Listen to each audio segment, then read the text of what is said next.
Hello everyone.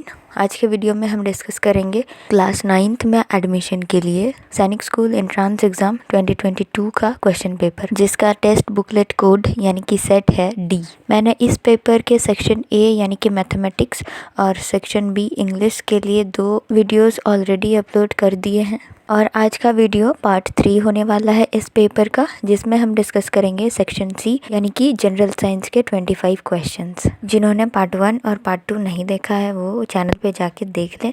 और एक request है आप सभी से, जो भी वीडियो देख रहे हैं प्लीज़ चैनल को सब्सक्राइब करें और बेल नोटिफिकेशन को ऑन कर लें, ताकि जब भी नेक्स्ट वीडियो मैं अपलोड करूँ तो आपको उसका नोटिफिकेशन मिल जाएगा। ओके, तो स्टार्ट करते हैं। Question number 76। Crop rotation is performed to A. Improve the fertility of soil, B. Save nitrogenous fertilizers, C. Help in weed control and pest control। अब 4 ऑप्शन दिए हुए हैं। Option 1 only A and B, option 2 only A and C, option 3 only B and C and option 4 A, B and C। तो question का मतलब है crop rotation किस लिए परफॉर्म किया जाता है। क्रॉप रोटेशन का मतलब है किसी जगह पे डिफरेंट टाइम में डिफरेंट क्रॉप उगाया जाना। यानी कि अगर रेनी सीजन में पैडी उगाया जा रहा है तो विंटर में कुछ और, जैसे कि मेज़, पल्सेस या फिर वेजिटेबल्स। ये क्यों किया जाता है ये हमें बताना है। ए है improve the fertility of soil, यानी कि मिट्टी का फर्टिलिटी बढ़ाने के लिए। दूसरा है नाइट्रोजनस फर्टिलाइजर्स बचाने के लिए। तीसरा है weed control and pest control, help करता है इसलिए। वीड यानी कि जो अनवांटेड घास फूस हो जाते हैं, और पेस्ट यानी कि जो कीड़े लग जाते हैं। तो क्रॉप रोटेशन करने से ये तीनों फ़ायदे मिलते हैं, इसलिए option number 4 A, B and C ये वाला ऑप्शन करेक्ट हो जाएगा। नेक्स्ट है 77। A rubber sucker when pressed on a surface sticks to it because 1. Gravitational pull acts on it, 2. Atmospheric pressure acts on it, 3. Rubber sucker has some glycerin in it, 4. Atmospheric pressure does not act on it। देखिए picture में rubber sucker है, तो किसी भी rubber sucker को किसी भी surface पे जब हम उसको प्रेस करते हैं तो वो उस सरफेस से चिपक जाता है, क्योंकि एटमॉस्फेरिक प्रेशर उस पर काम करता है। तो ऑप्शन नंबर 2 आंसर हो जाएगा इसका। 78. Refer to the given figures P and Q. How do reproductive cells produced in P differ from those produced in Q in terms of production and their modes of storage? P and Q 2 pictures दिए हुए हैं। हमें पूछा जा रहा है कि P में प्रोड्यूस हुए रिप्रोडक्टिव सेल्स किस तरह से Q वाले सेल से डिफरेंट है प्रोडक्शन और मोड ऑफ स्टोरेज में। तो P आपका मेल रिप्रोडक्टिव सिस्टम है एंड Q आपका फीमेल रिप्रोडक्टिव सिस्टम है। ये आपका रिप्रोडक्शन वाला चैप्टर से आया है, तो एग्ज़ाम में आपको इस टाइप के डायग्राम वाले क्वेश्चन भी पूछा जा सकता है। ऑप्शन 1 है mature cells of P can get stored for longer periods in reproductive tract whereas and Q only immature cells remain stored. यानी कि P के मैच्योर सेल्स ज़्यादा देर तक इसके रिप्रोडक्टिव ट्रैक में स्टोर किया जा सकता है, बट Q में सिर्फ इमेच्योर सेल्स ही स्टोर किए जाते हैं। ऑप्शन 2 का मतलब है P produces fewer reproductive cells than Q does, यानी कि P Q से कम रिप्रोडक्टिव सेल्स प्रोड्यूस करता है। ऑप्शन 3 है reproductive cells produced by P do not show mobility, यानी कि P में प्रोड्यूस हुए सेल्स मूवमेंट शो नहीं करते हैं। ऑप्शन 4 है Q produces reproductive cells for longer period in an individuals life then P does, यानी कि किसी के लाइफ स्पैन में Q P से ज़्यादा टाइम तक रिप्रोडक्टिव सेल्स प्रोड्यूस कर सकता है। तो इसमें आपका ऑप्शन 2, 3 एंड 4 गलत स्टेटमेंट्स हैं एंड इसलिए आपका ऑप्शन नंबर 1 करेक्ट आंसर हो जाएगा। 79. Which of the following statements about plastics is true? 1. All plastics do not have same arrangement of monomer units. 2. Melamine resist fire and can tolerate heat better than other plastics. 3. Plastics with cross-linked monomers are also known. 4. The application of plastics is limited। तो इसमें पूछा जा रहा है कि plastic के regarding कौन सा स्टेटमेंट सही है। पहला का मतलब है कि सारे प्लास्टिक्स का अरेंजमेंट में सेम मोनोमर यूनिट्स नहीं होते हैं।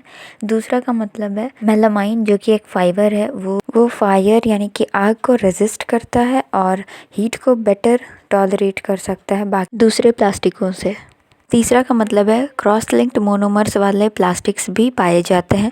चौथा का मतलब है प्लास्टिक्स का एप्लीकेशन यानी कि उनका यूजेस काफ़ी कम है, लिमिटेड है। तो इसमें 1, 2 और 3 ये तीनों स्टेटमेंट्स करेक्ट हैं और फोर्थ स्टेटमेंट गलत है, क्योंकि प्लास्टिक्स हैव वाइड एप्लीकेशन। हम जानते ही हैं प्लास्टिक्स को हम बहुत सारी जगह यूज़ कर सकते हैं। सो ऑप्शन नंबर 3 जिसमें 1, 2 और 3 है वो आपका करेक्ट आंसर होगा।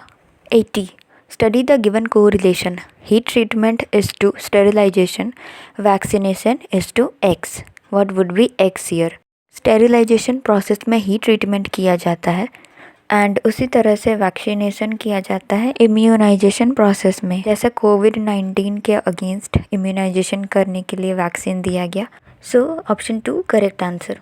Next, it is easier to swim in sea water than in river water because नदी के पानी से ज़्यादा समुद्र के पानी में तैरना आसान है। किस लिए? फर्स्ट ऑप्शन है sea water is more dense than river water, तो समुद्र का पानी नदी के पानी से ज़्यादा गाढ़ा है। सेकंड ऑप्शन है सी वाटर हैज़ वेव्स, समुद्र के पानी में तरंग यानी कि वेव्स प्रोड्यूस होते हैं। Sea has large quantity of water, यानी कि समुद्र में ज़्यादा पानी होता है। एंड ऑप्शन 4 है sea water is less than river water, समुद्र का पानी नदी के पानी से कम गाढ़ा है। तो समुद्र का पानी में तैरना आसान होता है क्योंकि समुद्र का पानी ज़्यादा गाढ़ा होता है नदी के पानी से। ये इसलिए क्योंकि समुद्र के पानी में सॉल्ट रहते हैं, नमक रहता है, तो इसलिए गाढ़ा होता है, जिसका वजह से अपथ्रस्ट काम करता है और इसलिए तैरना आसान होता है। So option number 1 correct answer. 82. The substance expected to have the highest ignition temperature out of the following is option 1 kerosene, petrol, coal, alcohol. दिए गए वस्तुओं में से किसका इग्निशन टेम्परेचर सबसे ज़्यादा है, यानी कि किसको जलाने के लिए सबसे ज़्यादा टेम्परेचर हमें देना पड़ेगा। तो आप जानते ही होंगे कि केरोसिन, पेट्रोल या अल्कोहल में जल्दी आग लगता है, बट कोल को जलाने के लिए थोड़ा टेम्परेचर देना पड़ता है, थोड़ा टाइम भी लगता है। हेंस ऑप्शन 3 इसका answer. 83. A small hole P is made in a piece of cardboard. The hole is illuminated by torch as shown in the figure. The ray of light coming out of the hole falls on a mirror. तो एक mirror वाला diagram दिया हुआ है।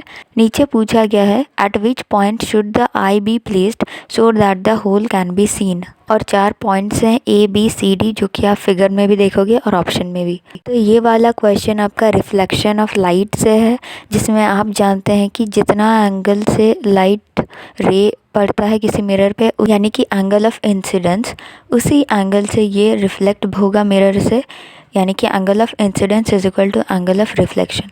यहाँ अगर point P से ये इंसिडेंट रे पास होता है तो ये रिफ्लेक्ट होके पॉइंट A से हम इसको देख पाएंगे। सो ऑप्शन नंबर 1 इसका आंसर होगा।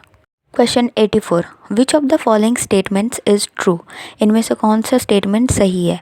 फर्स्ट है yellow flame are ideal for heating, आग का जो येलो फ्लेम होता है वो हीटिंग के लिए बेस्ट है। 2 है the substances which vaporises during burning gives flames, मतलब जो सब्सटेंस को हम हीट करने से वो वेपराइज हो जाते हैं, यानी कि वेपर फॉर्म करता है, वो फ्लेम प्रोड्यूस करता है। थर्ड है luminous zone contains unburned carbon particles, यानी कि फ्लेम का जिस पार्ट से लाइट प्रोड्यूस होता है, यानी उसे ल्यूमिनस जोन कहते हैं, वहाँ अनबर्न्ड कार्बन पार्टिकल्स पाए जाते हैं।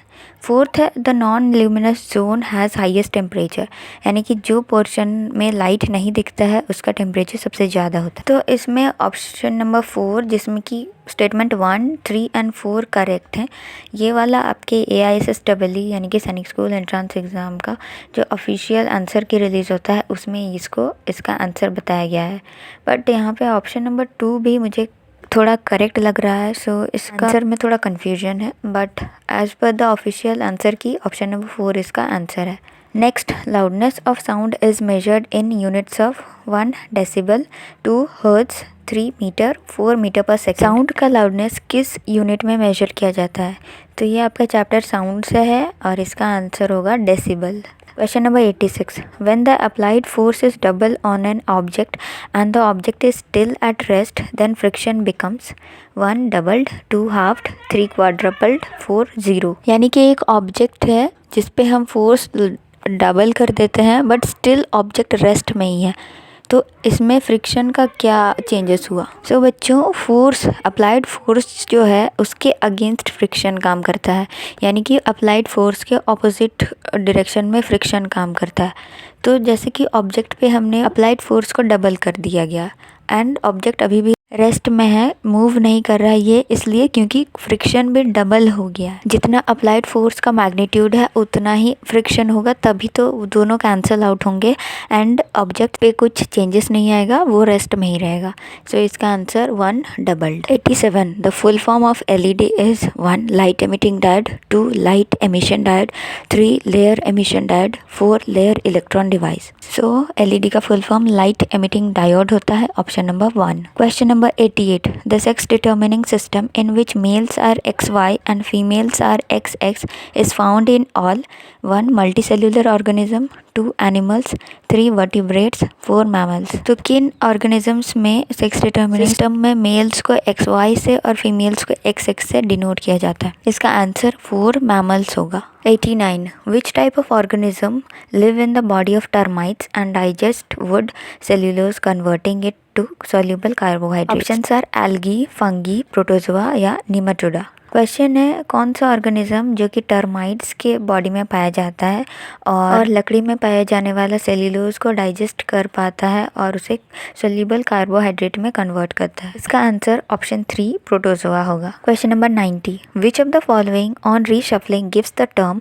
That refers to the process of sowing seeds manually by sprinkling them on soil by hand? Question है कि ऑप्शन में दिए गए किस टर्म को हम रीशफल करके यानी कि रीअरेंज करके ऐसा टर्म मिलेगा हमें जिससे रिफ़र करता है, यानी कि जिसका मतलब है ऐसा प्रोसेस जिसमें हम सीड्स को मैनुअली हाथ से मिट्टी के ऊपर फेंक के सो करते हैं। तो इस प्रोसेस का नाम है ब्रॉडकास्टिंग, जो कि हम ऑप्शन नंबर 3 को रीशफल करके हमें ब्रॉडकास्टिंग वर्ड मिलेगा।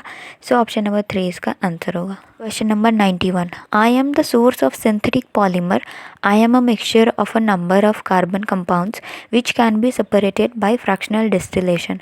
आई एम 1 है petrol, 2 diesel, 3 petroleum, 4 kerosene. Question में कहा जा रहा है कि मैं सिंथेटिक पॉलीमर का सोर्स हूँ, मैं बहुत सारे कार्बन कंपाउंड्स का मिक्सचर हूँ और मुझे सेपरेट किया जाता है फ्रैक्शनल डिस्टिलेशन के मेथड से। मैं हूँ, तो इसका आंसर पेट्रोलियम होगा, क्योंकि आप जानते हैं कि petrol, diesel or kerosene fuels हैं, इनसे पॉलीमर नहीं बनाया जा सकता है। So option petroleum correct answer. 92 read the following statements carefully and identify X, Y and Z respectively. नीचे दिए गए स्टेटमेंट्स को अच्छे से पढ़ना है और एक्स, वाई और जेड क्या है ये पता करना है। 1 है X is stored under kerosene, X को केरोसिन में रखा जाता है। सेकंड है Y catches fire on exposure and stored in water, Y में जल्दी आग लग जाता है और इसलिए इसे पानी में रखा जाता है। Z reacts with water slowly, यानी कि जेड पानी के साथ धीरे धीरे रिएक्ट करता है। तो एक्स तो सोडियम होगा, क्योंकि सोडियम काफ़ी रिएक्टिव है इसलिए इसे केरोसिन में रखा जाता है, यानी कि Na। तो ऑप्शन 1 और 2 में इसका आंसर होगा। नेक्स्ट है वाई, वाई जल्दी आग लगता है, यानी कि फॉस्फोरस, यानी कि P। तो सोडियम और फॉस्फोरस ऑप्शन नंबर 2, जिसमें कि जेड हमारा आयरन होगा, आयरन पानी के साथ धीरे धीरे रिएक्ट करता है। सो ऑप्शन नंबर 2 में सोडियम, फॉस्फोरस और आयरन इसका answer. 93 metals are generally hard, which of the following metals is an exception and can be cut with a knife. तो जनरली मेटल्स यानी कि धातु सख्त होते हैं, हार्ड होते हैं, बट इनमें से कौन सा मेटल जो कि एक एक्सेप्शन है, वो हार्ड नहीं है और इसलिए हम उसको चाकू से काट सकते हैं। तो ऐसा मेटल है सोडियम, जो कि ऑप्शन नंबर 2 में है। 94 a toy car released with the same initial speed will travel farthest on. इसका मतलब है एक खिलौना कार जिसको सेम स्पीड से हम स्टार्ट करते हैं, वो गिवन ऑप्शन में से यानी कि इन चारों जगह में से किस में सबसे ज़्यादा दूर तक ट्रैवल कर पाएगा? ऑप्शन 1 मडी सरफेस, यानी कि कीचड़ वाला जगह। Option 2 polished marbles surface. Option 3 cemented surface. Option 4 brick surface. ये वाला क्वेश्चन फोर्स एंड फ्रिक्शन वाले चैप्टर से है। तो जिस सरफेस में फ्रिक्शन कम होगा वहीं सबसे ज़्यादा दूर तक ये टॉय कार जा पाएगा। तो option number 2 polished marble surface में फ्रिक्शन सबसे कम रहता है, बाकी मडी सीमेंटेड और ब्रिक सरफेस में फ्रिक्शन ज़्यादा रहता है। सो इसलिए ऑप्शन नंबर 2 इसका करेक्ट आंसर होगा। Number 95, a cell converts 1 electrical energy into chemical energy. Option number 2 chemical energy into electrical energy, 3 magnetic energy into electrical energy, 4 electrical energy into mechanical energy. एक cell यानी कि battery कौन से energy को किस energy में convert करता है? तो आप जानते हैं कि बैटरी केमिकल एनर्जी को इलेक्ट्रिकल एनर्जी में कन्वर्ट करता है, यानी कि option number 2। 96, a cube of side 0.2 metre rests on the floor as shown. Given that the cube has a mass of 50 kg, the pressure exerted by the cube on the floor is, take G is equal to 10 newton per kilogram. दिया हुआ है एक cube जिसका side है 0.2 metre का, वो floor पे रखा हुआ है और उसका मास दिया हुआ है 50 kg। पूछा गया है कि ये कितना प्रेशर ये एक्सर्ट करेगा फ्लोर पे। So pressure is equal to force by area. Force हमारा यहाँ पे होगा F is equal to mg, यानी कि mass into acceleration due to gravity is equal to होगा 50 इंटू 10, यानी कि 500। एरिया यहाँ पे होगा साइड इंटू साइड, क्योंकि क्यूब है इसलिए होगा 0.2 इंटू 0.2 इज इक्वल टू 0.04। तो प्रेशर हो जाएगा फोर्स बाय एरिया, यानी कि 500 divided by 0.04 is equal to 12,500 newton per metre, यानी कि option number 4। 97, when an object moves closer to a concave lens, the image formed by it shifts 1 away from the lens, 2 first away then towards the lens, 3 towards the lens, 4 first towards and then away from the lens। जब किसी object को concave lens के नज़दीक लाया जाता है तो जो इमेज फॉर्म होता है वो कैसा शिफ्ट होता है? तो जो इमेज फॉर्म्ड होता है वो टूवर्ड्स द लेंस शिफ्ट हो जाता है, यानी कि ऑब्जेक्ट को नज़दीक लाने से इमेज भी कॉन्केव लेंस के नज़दीक ही फॉर्म होता है। Hence option 3 correct answer. 98, which of the following statements is incorrect regarding Metamorphosis. दिए हुए स्टेटमेंट में से मेटामॉर्फोसिस के रिगार्डिंग कौन सा स्टेटमेंट गलत है? फर्स्ट है, it is the process of transformation of larva into an adult through drastic changes, यानी कि मेटामॉर्फोसिस एक प्रोसेस है जिसमें लार्वा एडल्ट में चेंज करता है एंड उस दौरान बहुत सडन चेंजेस, बहुत जल्दी चेंजेस आ जाते हैं एनिमल पे। तो ये वाला स्टेटमेंट करेक्ट है। ऑप्शन 2 है, in human beings Metamorphosis does not occur because the young ones resemble the adults at the time of birth. इसका मतलब है ह्यूमन बींग्स में मेटामॉर्फोसिस नहीं होता है क्योंकि जो बच्चे हैं वो और एडल्ट ह्यूमन बींग्स दोनों लुक अलाइक हैं, यानी कि सेम दिखते हैं, इनमें ज़्यादा चेंजेस नहीं आते हैं। तो ये स्टेटमेंट भी करेक्ट है। ऑप्शन 3 है, life cycle of butterflies is completed in the 4 stages involving egg, larva, pupa and adult. तो बटरफ्लाइज का लाइफ साइकिल 4 स्टेजेस का होता है, एग, लार्वा, प्यूपा और एडल्ट का। ये भी स्टेटमेंट करेक्ट है। ऑप्शन 4 है, a tadpole that hatched out of the egg resembles the adult frog in almost all respects. Tadpole यानी कि बच्चा मेंढक जो कि अभी जस्ट अंडा से निकला है वो और एडल्ट फ्रॉग यानी कि बड़ा हुआ मेंढक आपस में रिजेंबल करते हैं, यानी कि सेम दिखते हैं। तो ये वाला स्टेटमेंट गलत है क्योंकि आप जानते ही हो कि बच्चा मेंढक यानी कि टैडपोल और एडल्ट फ्रॉग में काफ़ी ड्रास्टिक चेंज रहता है। टैडपोल्स के पैर नहीं रहते हैं और एक लंबा सा पूंछ रहता है, जबकि एडल्ट फ्रॉग का पैर रहते हैं और पूंछ नहीं रहता। सो ऑप्शन 4 इनकरेक्ट है एंड इसलिए यही आंसर है। Next 99, the loudness of sound depends on it's first amplitude, second time period, 3 frequency, 4 speed. Sound का लाउडनेस किस पे डिपेंड करता है? सो फिर से चैप्टर साउंड से क्वेश्चन है और चैप्टर साउंड को मैंने बहुत अच्छे से डिस्कस किया है इन वीडियोज़ में, तो वो वाला आप देख लेना। में मैंने इस क्वेश्चन का आंसर भी कराया है। आंसर है 1 amplitude. 100 and the last question, which of the following is a missed matched pair.